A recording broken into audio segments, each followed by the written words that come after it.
Hello， 大家好，我是长庚，欢迎收看这一期的《跑男来了》。现在呢，我是在吐鲁番，北京时间现在是晚上19点19分。可是你抬头望去啊，外面没有一丝丝夜幕降临的痕迹。在吐鲁番，日照时间可以达到15个小时左右。在这种得天独厚的环境之下，瓜果的味道就会特别的甜美。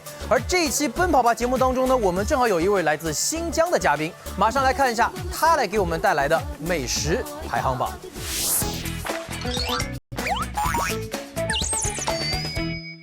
Hello， 跑男来了的朋友，大家好，我是蒋敦豪，墩墩，大家好。我们就开始吃午饭吧。好。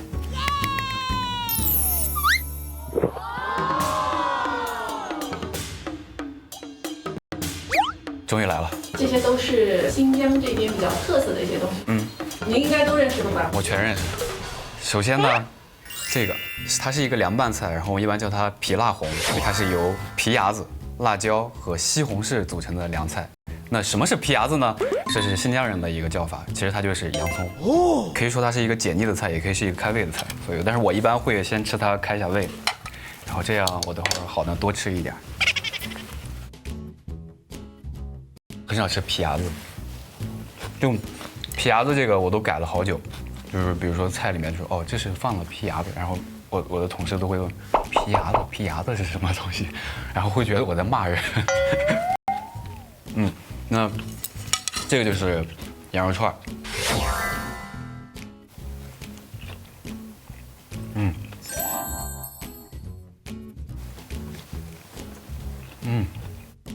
新疆羊肉它不膻，因为我身边有很多朋友，他们都会觉得说，哎，羊肉太膻了，然后我接受不了那个味道。但是其实把他们带到新疆来之后，会发现，哦，真好吃。比如说周深，对不对？他以前就从来不吃羊肉，然后前2天他说他录节目的时候疯狂在吃，然后还要求师傅烤焦一点。新疆羊肉一般都是4块到5块。它会前2块是瘦肉，中间这一块是偏肥一点的，然后有的时候后面会跟一块瘦的，或者是2块。如果每一块都是瘦的话，其实会吃上非常柴。这个肥一点的羊肉就是让你中和一下。这个薄皮包子，薄皮包子呢里面都会放一些皮牙子和羊肉，直接上手了。谁还用筷子？上手比较快一点。那它其实就是一个死面的，然后包着皮牙子和羊肉，羊肉里会比较偏肥，然后外面会撒一些黑胡椒或者是白胡椒都可以。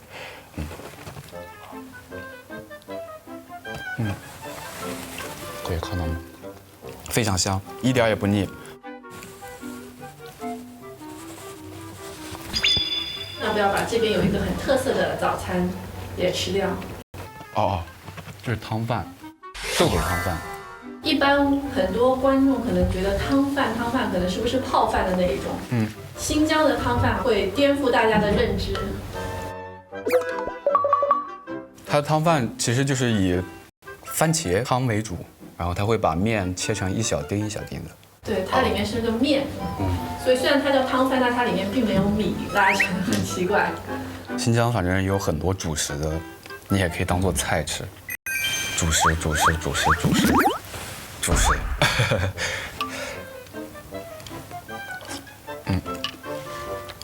它是比较偏酸口的。我们家那边的做法是叫揪片子，它会把面剂子揪成一片一片的，会有一些区别。我们还剩一些大菜。这个是芦花鸡吗？对。哦，芦花鸡相较于大盘鸡的品种，它好像会肉质比较紧实。这个我会做，哇！但是得有人提前帮我切好鸡，就是不太敢剁。就小时候看我妈做大盘鸡的时候，我妈每次都在案板上，就是切鸡块。再给大家看看抓饭。在外面工作的时候，也会很想吃新疆的抓饭，然后也会经常去每个城市找抓饭吃。外地的抓饭店，他们都没有这种黄萝卜，黄萝卜只有新疆有。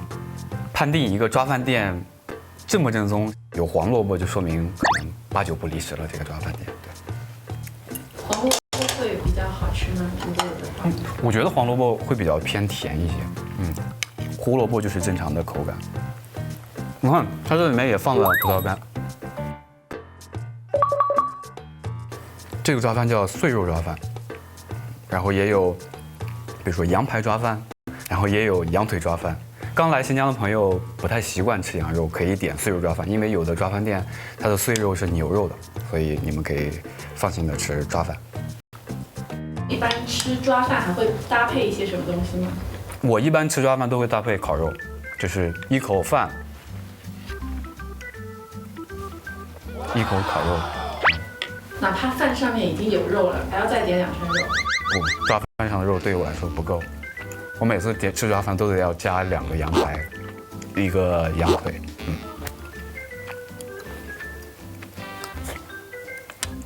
很难吃肉，都是蛋白质。那其实抓饭是新疆人中午比较便捷的餐品。那和它一样的呢，还有一个叫什么叫辣条子，其实它就是拌面。如果你的食量很大，害怕这一份面吃不饱，可以喊哎，老板加个面，然后一般加面都是免费的。对。那平时会想念家乡的这些面食、主食或者是什么？我非常想念，就是每到一个地方都会先去找哪里的新疆馆子好吃。上海住了好几年，我把上海角角落落所有的新疆馆子全都吃遍了，然后今年去到北京，也开始寻找北京所有的新疆馆子。就是还是得有一个比较习惯的口味，然后能去支撑你在这个陌生的城市里去奋斗。对，这样。你在这里要寻找一家好吃的新疆馆子，就哪一样做的好吃对你来说比较重要？我觉得抓饭做的好吃对我来说比较重要。对，我面食我会吃的相对来说比较少一些。尝尝这个辣条子，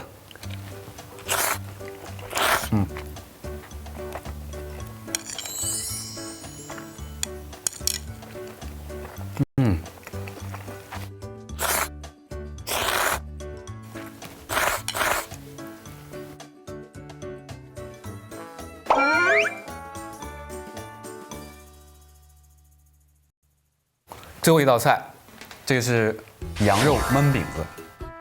它在做的时候会在那个铁锅里面，会最后铺一层饼上去，然后盖上锅盖。不管什么菜，反正只要来了咱们新疆，都会让有主食给你吃的。所以如果你点这个菜，你主要是吃它的肉还是吃它的饼？先吃肉，先吃肉。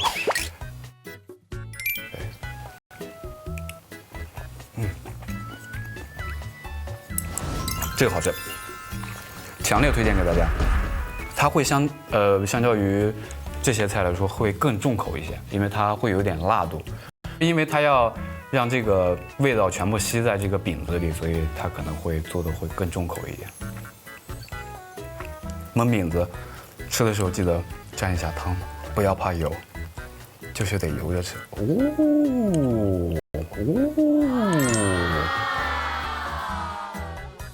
哇，这一口太攒劲儿了！哇，攒劲儿可以形容这个饭太攒劲儿了，就是太好吃了，太攒劲儿了，憋得我新疆话都出来了。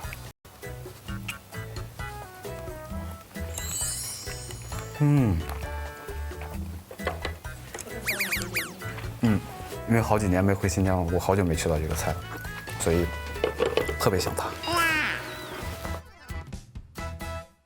我首先推荐它。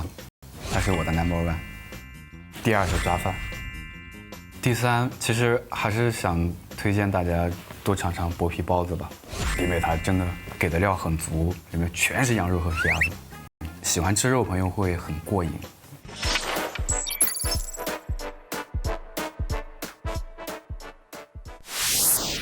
看到这里啊，我相信大家一定还没有看过瘾，不过没关系，接下来我们还会有更多的精彩花絮为你送上。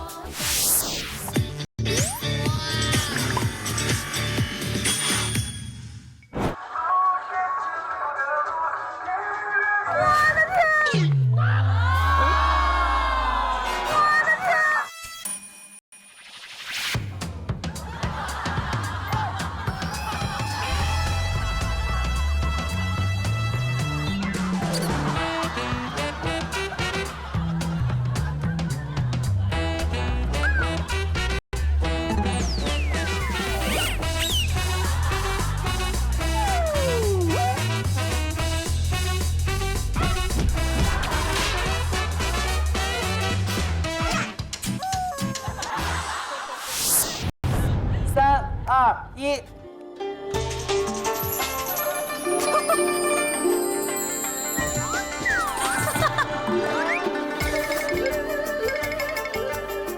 是这个。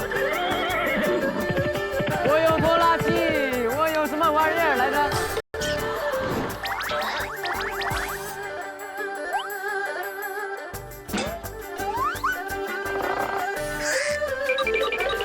潜够一下，潜够一下。干嘛呀，沙哥？要过去，我要动，还没动。来吧！他又来了，我也听。你老看着我，你一会儿咱俩谁也没抢到。你过去，你走那，你走那边，那边人抢的少。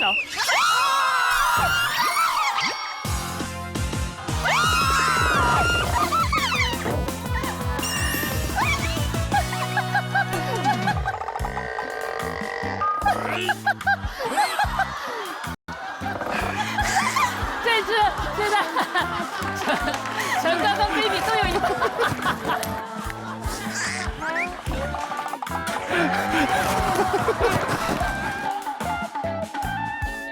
陈哥跟 baby 都有一半。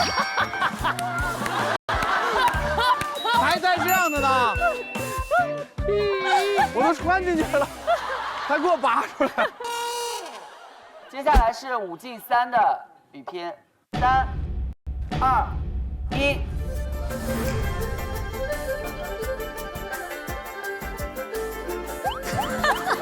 省点体力，哥。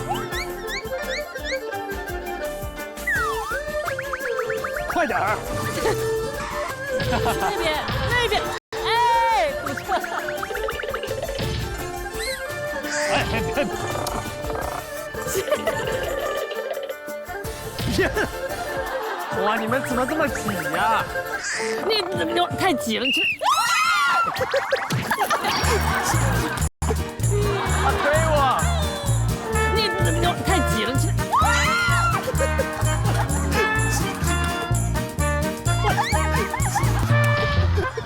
周深，快点！周深！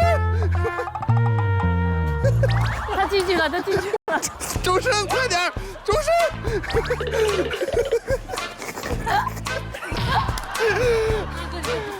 哎呀妈！太吓人了，这个人。我看见你们俩在互相冲撞，我只想离开现场。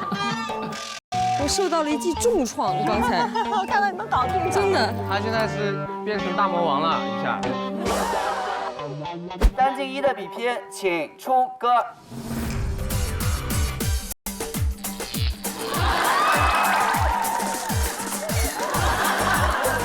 天哪，我感觉沙爹都快中暑了。怎么了呢？动啊！走啊！你走啊！你走不走？累了，你就不走。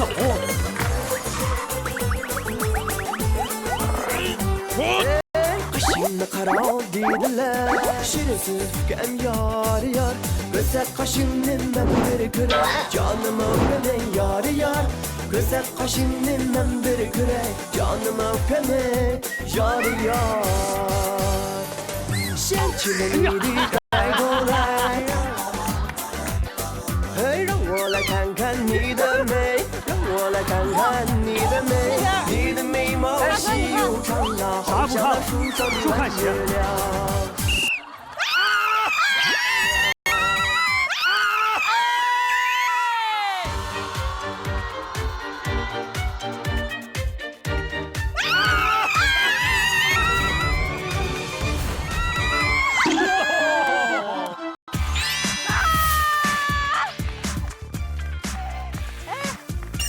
太敏捷了，恭喜蔡徐坤抢到鞋子，太敏捷，拉倒！救救我！救救我！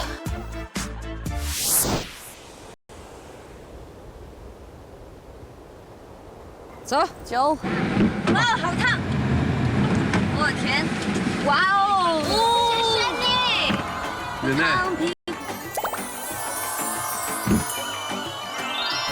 好，我们要走啦。看，很清澈。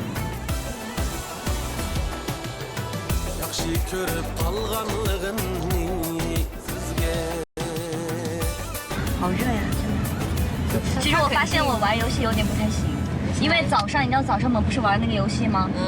我还在反应左右手的时候，游戏已经结束了，就我很难一下子反应，就是左手还是右手。玩游戏，对，那推理这游戏吗？推理，你是玩什么？我还可以。哇，运气很好，因为你今天还可以每一关就可以获取一个安慕希小黄金。你运气挺好啊！那真的会拿走，要是赢了可以拿走。都会拿，你赢到了就拿走，而且它是纯金的。拿回家给它熔掉。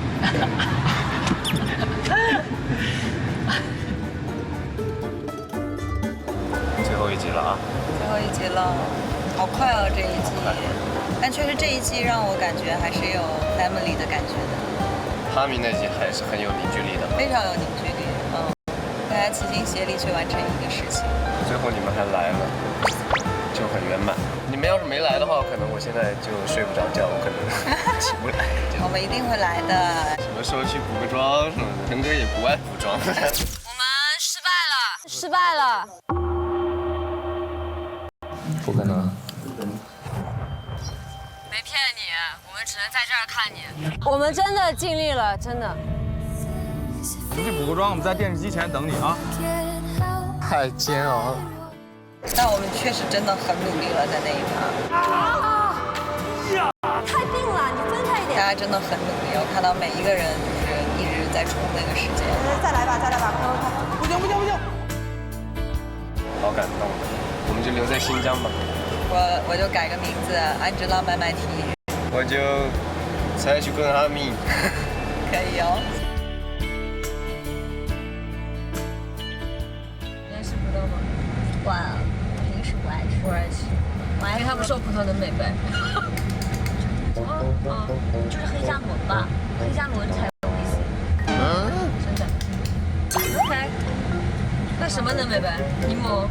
柠檬也不行。那柠檬也不行。这种都是光感食物，你吃了之后你晒太阳就更黑。我这么爱喝柠檬百香果。你别白天喝呀，你晚上回去喝，白天喝，真好，真好，真好啊！全部都踩在点上，哎，别好。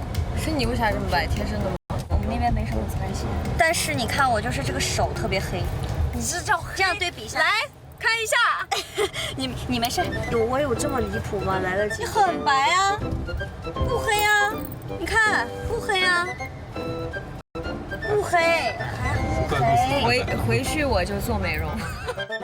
我特别想蓝黑一点就显瘦，不白的人你可以提亮呀，你就显瘦啊，我也轮廓呀。不是呀，我要提到那个时候你就爆了，然后你正好的光的时候我就黑。你今天晚上可以点。好看看，可以转过来一点。好看，你再这样做一点。赵露思在给我拍照。这个裙子打个光吧，给你。来，前打一下。哎呀，哇，好看。真不错，真不错。哎，我欣赏一下。你欣赏一下，怎么样？哎，我看我像 P 上去了。这张光线有问题，视频有好看的吗？哎，这个好看吧？真好看，很好看啊，妹妹。说刚刚错背。我给你们欣赏一下。就是说这是像一个 PS 上学的人。好看吗？我是摄影师。有好看吗？不是有好看的呀。我看你就拍，怎么就不 PS 了？我瞅瞅，怎么样？再看看这个，再试一下啊，再尝试一下。啊，好看！这个再不好看，我不相信。我瞅瞅，太美了吧！快，我瞅瞅。这是个啥？这是谁？小露丝。别说了，别说了，别说了。我觉得很好看，再上个滤镜，简直完美大片儿。赵露思拍的我拍的赵露思。有没有可能就是风格不一样？就是我是那种，这是个自然风，这是个啥？这个爆放大了，真不好看了。好，3、2、1 ，OK。那个逆光，白总，你往右边来。太漂亮了！哇，好漂亮！我右边来。不是，你再往右。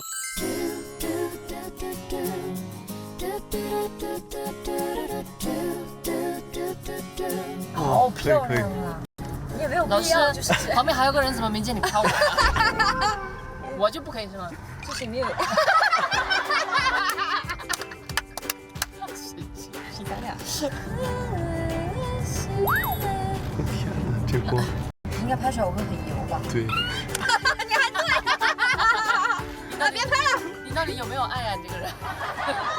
这为什么不经常把我俩放到一辆车上？太巧。师傅默默的竖了个大拇指，就是你俩确实吵。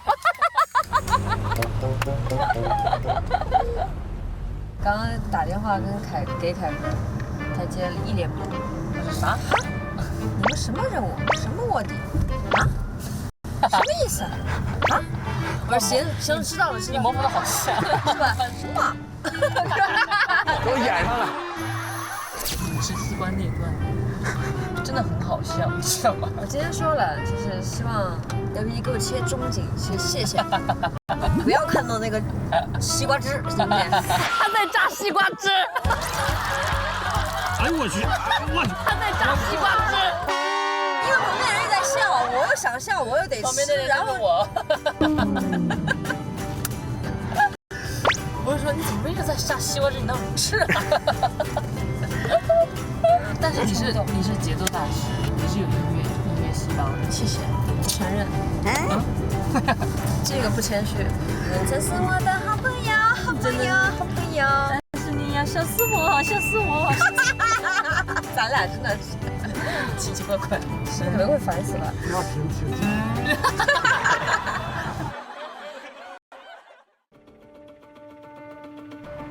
我觉得很有可能在你们老前辈这里面。那如果是老前辈的话，我最怀疑的是沙哥。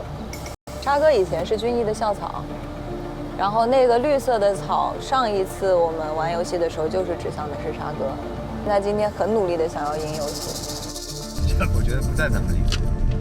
不在吗？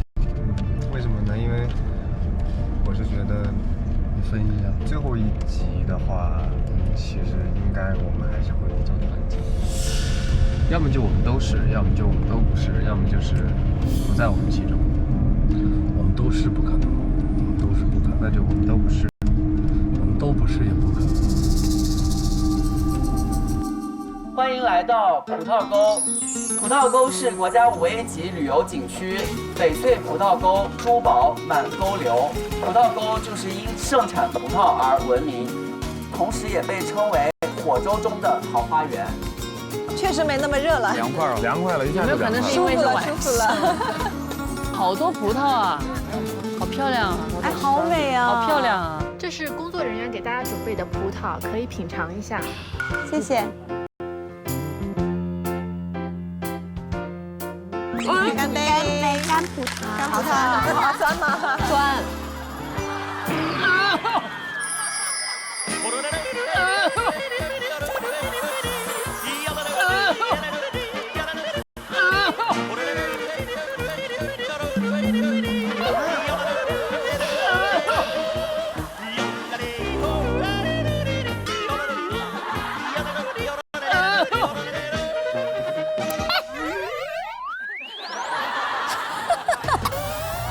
好酸。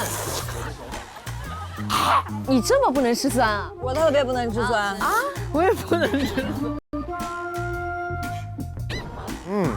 好酸啊！因为还没有完全成熟，那你还叫我们吃？我晕，太酸了。小安，哎，你说有2个人好像。为什么？赵乐思找出了3本证书，有一个是好朋友证，上面有2张照片，然后另外2本，一个是麦霸证，一个是杰出青年证。那就是2个属虎的呗。有可能是可是因为他又跑了，他就等着跑了之后大家找不着他找不着他，然后15分钟一个，15分钟一个，你不是第一个就是我第一个，肯定我是第一个。那你赶紧找他呀！你不撕他，你等着留给我的，还等给深深呢，上菜呢。我从那条路走回去啊。好，晨儿哥，你有什么发现？蔡徐坤有给你看过什么东西吗？没有，从来没有。没有，他没有给你看过任何他找到的线索。对，好，我知道了。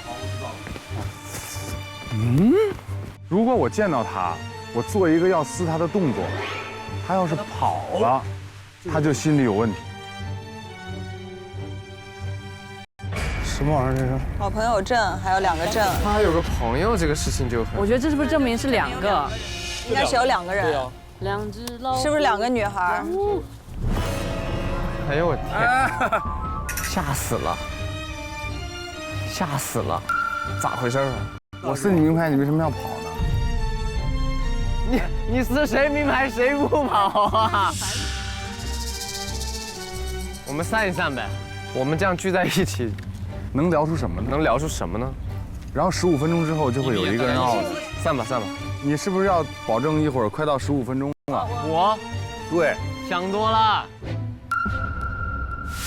赵露思，赵露思，蔡徐坤，那没有人撕赵露思去呢，就怕撕错。赵露思撕的我，你怎么知道赵露思撕的你？我一到这儿来，就她在这儿呢，看见她了，而且她那个 VG 啊，满头汗，一看就刚跑回来。赵露思还有个狼队友，就在监狱这夸夸这段分析，咱分析的，咱跟那个白鹿那期分析那校草，咱就对比一下，对不对？咱就看谁分析的，咱就能敢打这保票。因为这个草在长大，白鹿说这是我逼个。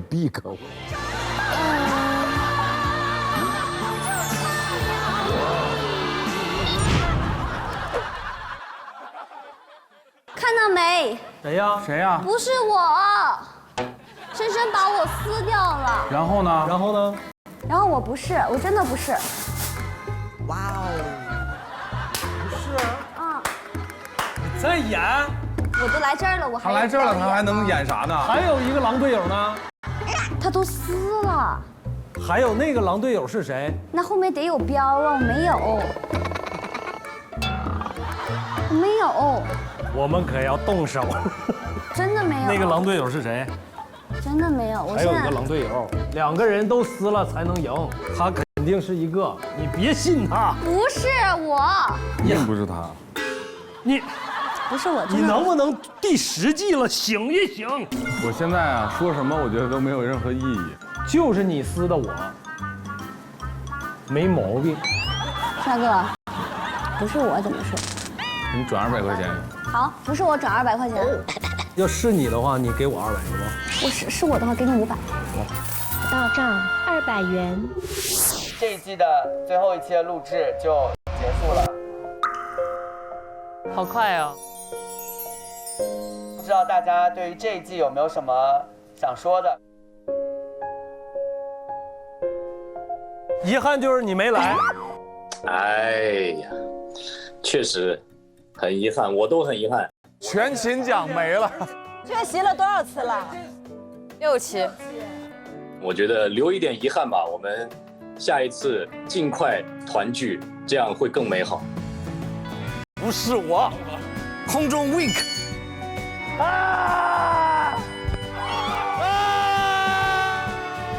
怎么凯哥哭成了泪人？是不是？为人父了，为人父了。有没有很想我啊？在我没有的日子里。赶紧回来啊！想念你啊，凯哥！赶紧回来。突然好感人哦。反正现在吧，对于我来说哈，不仅是自己快乐，同时能带给别人快乐。现在我们摇起来呀，摇起来呀！哎呀，磕牙了。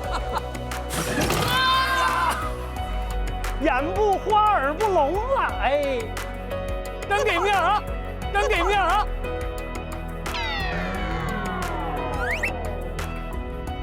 其实这一季我觉得就是过得特别快，因为这一季让我又感受到有一种像家庭成员的感觉，是一个骄傲的公主。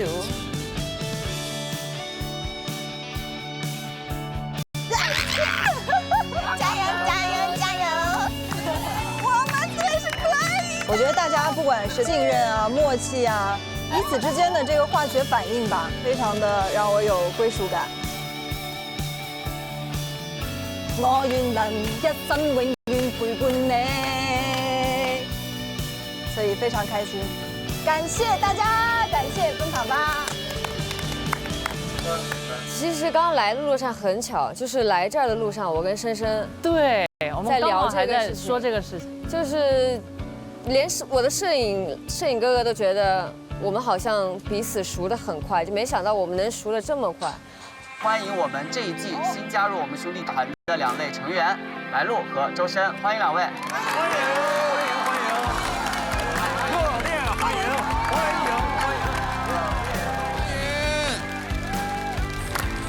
我就知道是你。作为队员，这都是应该的。第一次觉得我好值钱啊！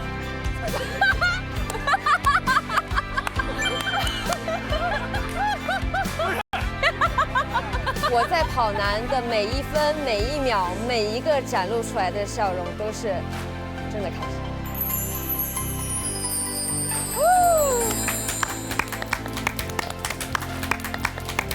信任這個東西其實是很寶貴的。是的，對，而且你要願意去走進一個人的心，其實是很冒險的一個事情。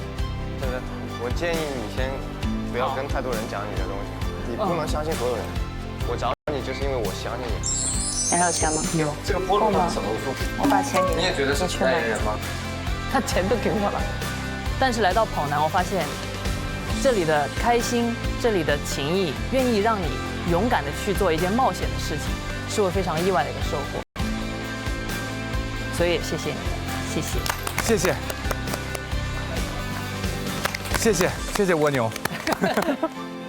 哇，真的過得好快，時間好快。我們來跑男都已經是3季的時間，好像第一次來的那一個景象還歷歷在目。嗨，花兒，哎呀，哥以前只是在電視上看到過你。沙老師，我也是在電視上看到你的。對呀，咱倆是相忘於江湖。然後一轉眼，我們在過程中一起經歷了好多的事情。不要！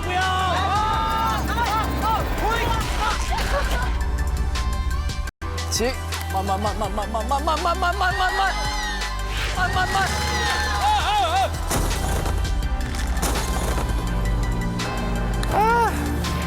不管是困難也好，還是每一次錄製跟大家一起開心的回憶也好。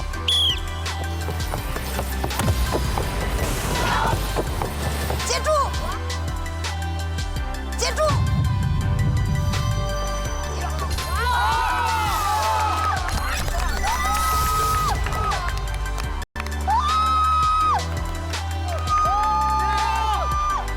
點點滴滴，我覺得都會是很難忘的回憶。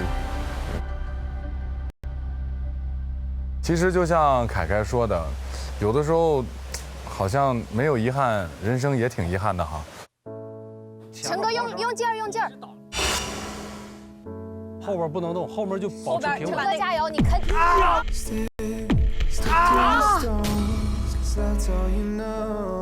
但其實我覺得可能它也是一個更新的開始，就好像是一個輪迴一樣，我們又重新踏上了一個新的旅程。為了看演唱會，好拼啊！穩。我更加期待下一次大家再次相聚，然後看到我們每個人身上的變化，看到我們的成長。OK，看到我們在節目裡面能夠用一個各種各樣更新的方式，能夠跟觀眾去交流，走到他們的內心，帶給他們快樂和正能量。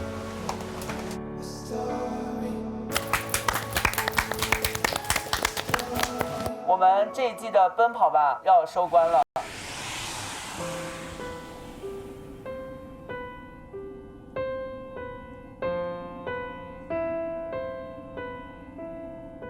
這一季我們奔跑的故事從樂山開始。說好了，我們一起。用跑的。在新疆畫下完美的句號。有一種加入實力的快樂。哇，這是什麼地方？已經對小方审美疲劳了。你不要吵。这3个月以来，我们一起感受了父母的青春。我妈。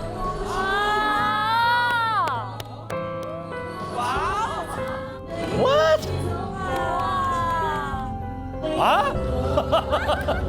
越过时间带来的美好与感动，我们未曾向他们老去，但他们却曾如我们年轻。凯哥哭成了泪人，是不是？对呀，为人父了，为人父了。一起挑选了我们的专属玫瑰10季，走过10季，爱你4季。我们希望用鲜花向支持和喜爱我们节目的观众表达最真诚的祝福。以后就让他去见证更多人的幸福。我们感悟历史，着眼未来。在德清，我们了解了保护虚拟财产的重要性。在此啊，我也要呼吁大家，我们一定要重视和保护自己的虚拟财产，切勿让犯罪分子啊有机可乘。谢谢大家，谢谢。恭迎掌门，恭迎掌门！哇！在峨眉山下，我们体验了一把武林江湖的斗智斗勇。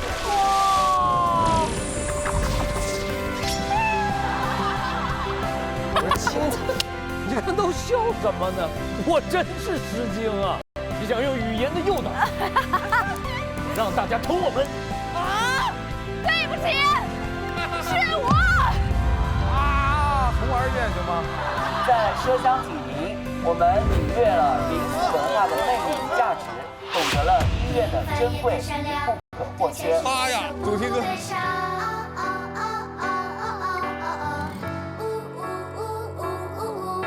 在金华，我们细细品味了舌尖上的宋韵，哇，好吃哎！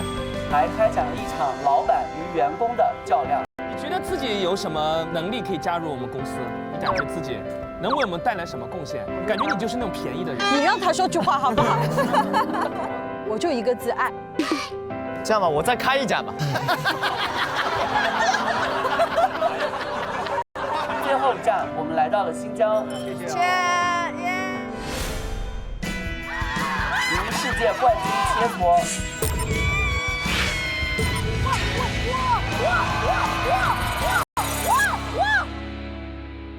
真的输了吗？你们快来吧，快来吧！我真的会哭的。我知道你们一定会来的。我们上演了大漠日落演出，完成了一个又一个的任务与挑战。你这吹吹的水球哎，跟我们温州人走就是没毛病。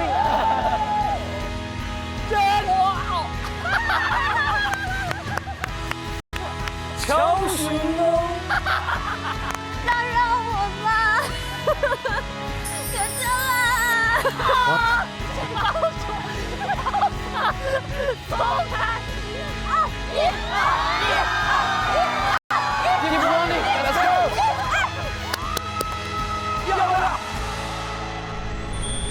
感谢大家这一季以来的付出。奔跑吧第10季，让我们奔跑不停，爱你不变。未来我们继续一起前进。奔跑吧，兄弟！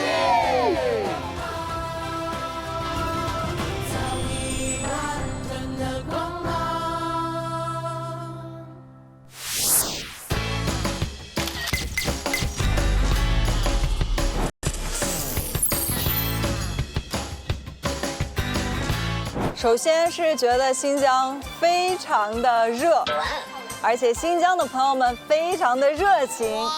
然后第3个是新疆的姑娘们特别的美，每一个人都是带着笑容的，就是他们所有对你的那种，就是热情，你都没有办法去拦住的热情，就让你觉得很开心，很美，很辽阔。我来新疆参加过比赛，对，所以呢，这次再来新疆呢，我感觉新疆变得更有活力了。炎热，但是晚上又非常的舒服。新疆真的很热，但是新疆的朋友们也很热，很热情，我们的节目也很热。好像是蒸热，有蒸汽的那种感觉。我们拍戏有个叫小太阳的东西，像烤着小太阳一样那种，感觉这很像一个馕，感觉就被关在这里面，然后被烤一样。我们那天去火焰山，确实让我感受到了真正的热，就是感受到了炼丹炉里的感觉。吐鲁番的热对我来说是一种甜甜的热，因为有哈密。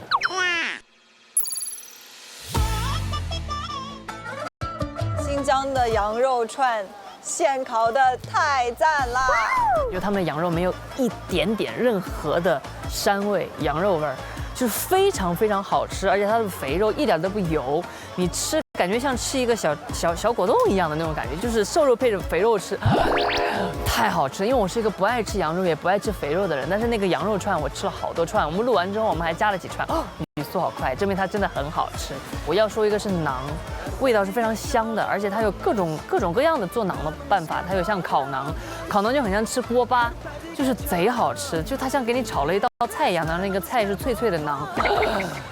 葡萄、水果、哈密瓜、西瓜都格外的甜，是我从小吃过最甜的。我喜欢的都是新疆主食，那个过油肉拌面，然后馕、烤包子。羊肉串、哈密瓜还有拉条子，过油肉拉条子，我这个保留曲目，架子肉、手抓饭啊，羊肉串、烤羊排。我平时自己特别爱吃，比如说薄皮包子，这是早餐必备的啊。中午的话，可能会比较喜欢吃羊排抓饭。晚上的话，我一般都会吃一个大盘鸡，就是胡辣羊蹄。这是我最爱吃的，早中晚选3个吧。我觉得我们这一期去的地方，我觉得都很推荐，因为都是可以去的景点，对不对？对，就我们去的那个想不起来了。郡王府。对，郡王府，我喜欢那儿，我觉得那儿拍照特别漂亮。觉得你们可以白天去火焰山，当然很热，然后在半下午快到晚上的时候可以来到这里葡萄沟，有山，然后旁边还有小河，这里会比城市里面来说相对凉快很多。少不了那片沙漠，如果你能找得到的话。哇塞，沙漠的那个美景，就我又想到坤坤的帕格密，哇，那个太漂亮了，快来吧！新疆全景都要走一下，闪善、魔鬼城、那个塔城什么的，远一点都很美。其实来到新疆以后，你可以看到很多不一样的这种地形地貌，有山有湖，有沙漠、戈壁，什么都有。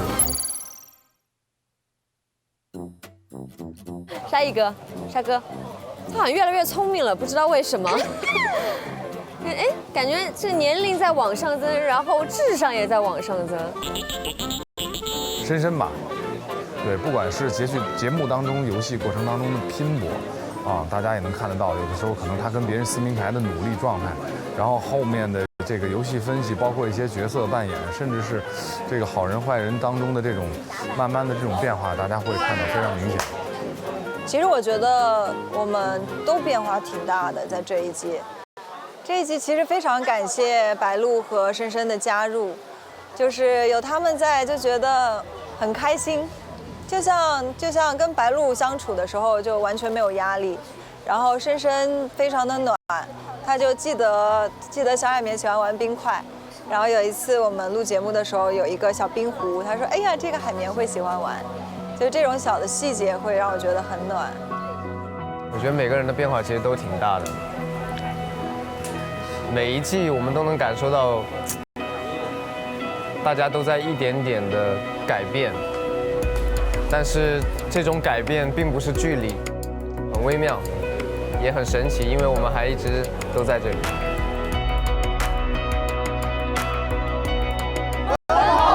兄弟。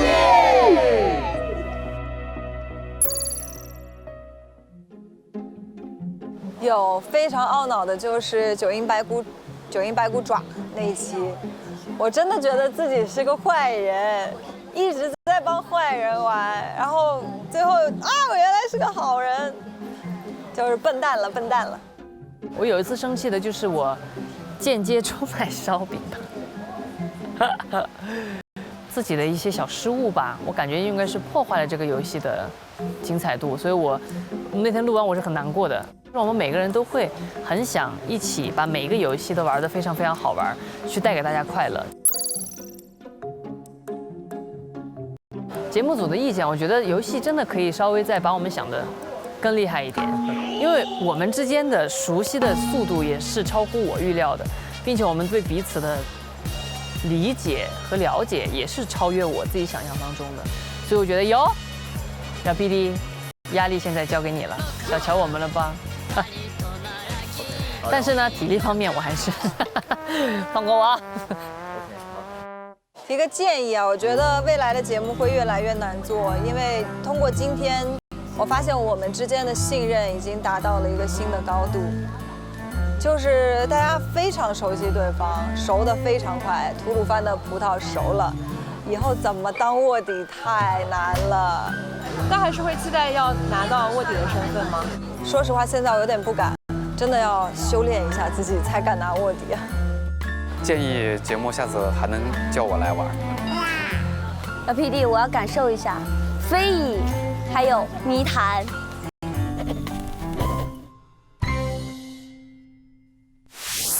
大家好，我是长庚。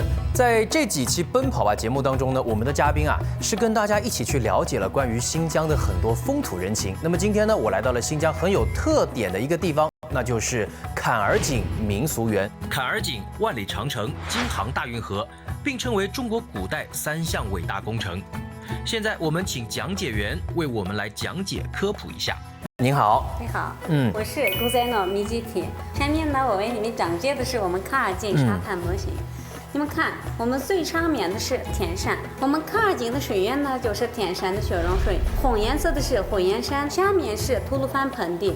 那我们的吐鲁番的呢是年降水量16毫米，就这么点儿，蒸发量3000毫米。如果地表线引过来的话，不到吐鲁番就没了，蒸发了。所以呢，古代人特别聪明，他们在底下挖了一个通道，就是地下水渠、地下暗渠。对，我们整个新疆呢是1700多条坎儿井，其中呢是1100多条坎儿井都在吐鲁番。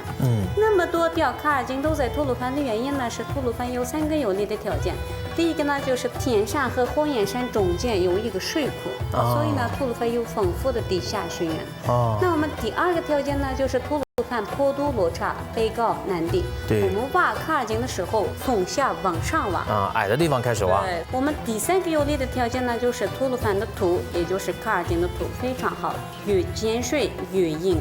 这块石头就是这个。坎儿井的土。哦，这不是石头，这是土。土。这样一摸以为是块石头。如果不是这样的土的话，我们坎儿井早就塌方了。它会塌方。对。所以坎儿井是挖进去，它是没有用木头支撑的。对。就是纯靠它的土，碰到水之后变得坚硬，是很坚硬。越碱水越硬。这个是打竖井。坎儿井呢是4个组成部分的，第一个呢就是竖井。竖井。它的作用就是运土、通风、上下定位作用。竖井呢是全都是那种长方形的，长度呢是南北方向，宽度呢是东西方向。如果圆形的话，它们找不到方向。顺便有指向功能。对。哦，真棒。它们呢在底下用的是优等定向，就是光是指的吗？跟着光的影子去挖。对。他们在上面用的是这样的木棍定向。这是上面用的木棍定向。上下4个木棍，下面支了，上面也支了。上面也有木棍。对。地上的2个竖井之间，2个人观测也要木棍要对得上，这样是吗？对。就通过这个木棍去看。第2个部分呢，就是暗渠，它的作用就是防止水的蒸发。这边呢是我们模拟的暗渠部分。来这边，原始的暗渠呢，它的高度1.2米，宽度呢是70公分到80公分。那就是跟这个是差不多了。对，所以呢，老爷爷趴着，蹲着吧。很矮，要蹲着，在这里开始挖。3、4个人一天挖1米多的。3、4个人一天才能挖1米多。对。还不包括竖井，只是在暗渠里面。对，暗渠里面。而且不能机械，全是手工人力。手工挖出来的，2、300人才能挖1条坎儿井。哇，那时间跨度很长啊。对，每个朝代挖。这个就有点像愚公移山是一个道理，一代一代人接着挖。那我们第3个部分呢，就是有树的地方。明渠，老百姓吹水的作用。啊，那这个就是明渠。对，这个就是明渠，明渠和安渠的宽度差不多。宽度是差不多。差不多。啊。 70公分到80公分。好。第4个部分呢，就是我们所说的漏坝。这个呢是我们所说的小捞坝。这是小捞坝。对，调节水文作用。哦。是大一点的都是，有的是这种小一点的。它有点像水库的作用了。对。啊。 平时蓄水还可以调节水温，对，因为是我们直接灌溉的话不行，因为是卡尔井的水呢，温度是比较低，17度到20度左右。哦，太冰了，不能直接灌溉。对，所以呢，在先把它捂热，晒一晒，然后呢，晒一晒。对，可以的。卡尔井是劳动人民利用紧缺水源实践过程中的一大创举，它不仅具有生态价值、历史文化价值和经济价值。 并且在农业方面也具有很大的意义。今天的卡尔井之行就告一段落啦，感谢大家的陪伴，我们这一季的跑男来了呢，到这里就告一段落了。当然，我们在下一季节目当中依然会为大家带来更多更好看的精彩内容。再次感谢各位，下一季节目我们再见喽，拜拜。